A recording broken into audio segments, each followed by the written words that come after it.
Hey, what's going on? It's me, PJ Bozak, and I'm only here to do two things: review horror movies and kick ass. That's right, tonight we are going to review They Live by my favorite director of all time, John Carpenter. Make some noise for John Carpenter. Can you dig it? Yes, yes. I cannot get enough of John Carpenter. I saw him in Precinct 13, Halloween 1978. I could go on. The Fog, In the Mouth of Madness. He did so much for this industry. I mean, I could go on. One day I'm going to do a big video just on John Carpenter. But today we're gonna go over his 1988 classic, They Live, which stars one of my favorite heel wrestlers of all time, wrestlers period, the late great Roddy Piper. And he took this character didn't really have a name at first. Eventually goes by George Nada, but I like calling him just the Drifter. And also in this movie, another godlike icon of the horror genre, Keith freaking David, everyone. I mean, where do I start? The Thing. The voice on the Gargoyles cartoon. He was in Tales from the Hood 2. I mean, he was in There's Something About Mary. Freaking love Keith David. If he was here right now, I'd get him a bowl of soup. I'd put an umbrella in it for him. You know, I don't know. That just seems like the fancy thing to do. But he's in it. And Meg Foster, who's playing Holly. And you may remember, you nerds may know Meg Foster as in the 1980s Masters of the Universe movie, He-Man movie, where she plays Evil Lynn. But she was also in Mod Squad and Scarlet Letter. Yeah. And she's got some sexy freaking eyes. I'm telling you what, man. And yes, I am going to leave the sunglasses on. But you know, if you've got the sunglasses, I'm not part of this evil plan. Who else is in this movie, real quick, before I dive into the plot? Peter Jason plays Gilbert. You've probably seen this guy around, and he's been in a lot of stuff. But he was in Murder One, the TV show, and he's in the great movie that I also like, Arachnophobia, with all the spiders. Ooh. So yeah, this movie, They Live, it had a budget of $3 million, and worldwide it earned over $13 million. So that's pretty good, I think. And this is based off a story called 8 O'Clock in the Morning by Ray Nelson. And pretty much it's a similar story about a guy finding out that the world's being ran by aliens and they're controlling people metaphorically through different subliminal messages. And John Carpenter got this idea right out of there, and that's what this story is about. It's about a drifter, guy who's going town to town trying to earn a living. And it's in this time frame, the working class is pretty much being taken advantage of. People are getting poor. There's more oppression. All the world leaders are corrupt. Everything's on the brink of war. People are obsessed with greed. Oh my God, does this hit home? And this was made almost 40 years ago. And this still hits at home. That's why I consider this. Some people say this is more a science fiction movie than a horror movie. Maybe you're right. But I'm going to go out and say it's a horror movie to me, because this just hits so close to home. Because, you know, everybody, we know something's up. We all know there's something up with the world leaders. We all have our different conspiracies or all different ideas. We know something's up. You know, and maybe there's not. Maybe just 5 billion people are just paranoid. I don't know. But but yeah, it takes place, and that's pretty much the scenario. He gets a job, and he works with Keith David, who I love. Keith David, might I say that again? Becomes friends with some guys who were trying to put out this broadcast, who found out about these aliens too.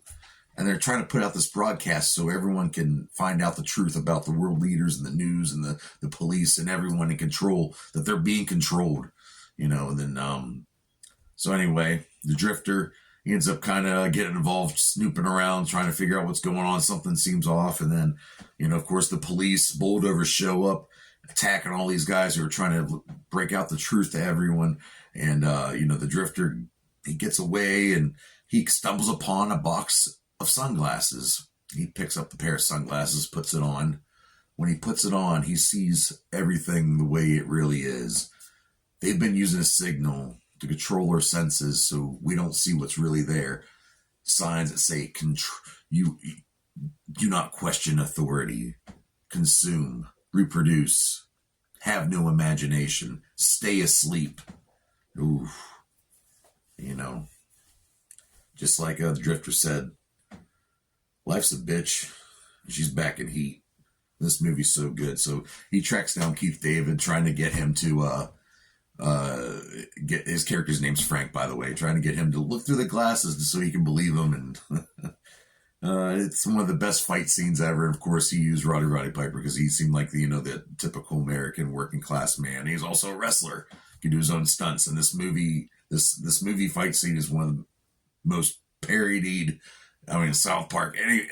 It's been parodied so much, but it's an awesome fight scene. You can find it on YouTube, just the fight scene alone. I recommend you watch it. But the fight scene between the Drifter and Frank is just, I give it 5 stars. It's a 5-star match. Parking lot brawl. So eventually they get on the same page. And they find the people, the insurgents who were trying to stop this. And it's a good movie. It really is. Like I said, it hits at home how the rich are controlling, and getting by. Meanwhile, the working class and everyone below is just getting shit on. And just this pressure to become rich, stay greedy, don't keep a closed mind. Don't have an open mind. Just reproduce, consume, eat that cancerous stuff. Yeah, I know. This really hits home, right? So we're going to go to a quick. Oh, by the way, I want to say the music in this movie is great. It's done by John Carpenter and also Alan Howarth. He also did some music in Halloween 2 and some Star Trek stuff. But I want to go back before we get to the clip. John Carpenter, thank you so much for everything you've done. And of course, he did the music in almost all of his movies. He's a musician too. He's a damn good musician, and he saw the times of the Ronald Reagan regime back in the 80s, and that really hits home. Back then, if you're living in that climate and you could see the strings, it really hit home back then too, with the whole Ronald McReagan thing, because he was a clown, and not a cool clown though. And then and also back to that fight scene, I forgot to mention that fight scene took 3 weeks to film. Throwing those potatoes like that, Roddy Piper. Rest in peace, Roddy Piper. God bless her. God bless the hot Okay, rod. so here, let's get to a nice, thick clip. Wicked, thick clip from the movie They Live. Out to my homie Terry.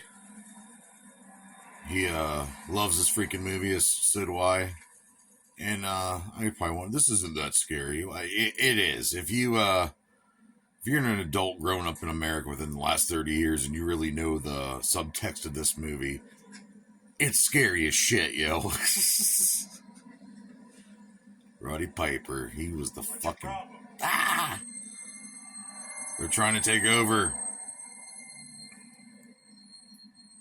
I said, what's your problem? He's one of them. He's one of them, damn it. All right, today, sir. Okay, how's it going? Fine, thank you. Ah! Man. It figures would be something like this. See, he knows. I like how he's unnamed in this movie. Excuse me.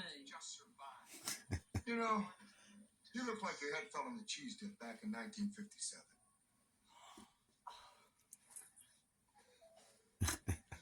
No, you're okay.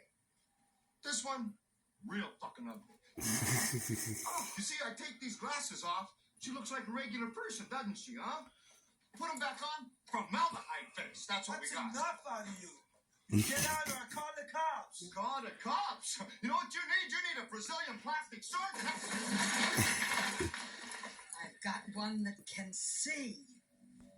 If you want to really watch this movie right now, it is on Peacock, streaming right now. Motherfuckers. Will I rate this movie 5 out of 5 dog dicks?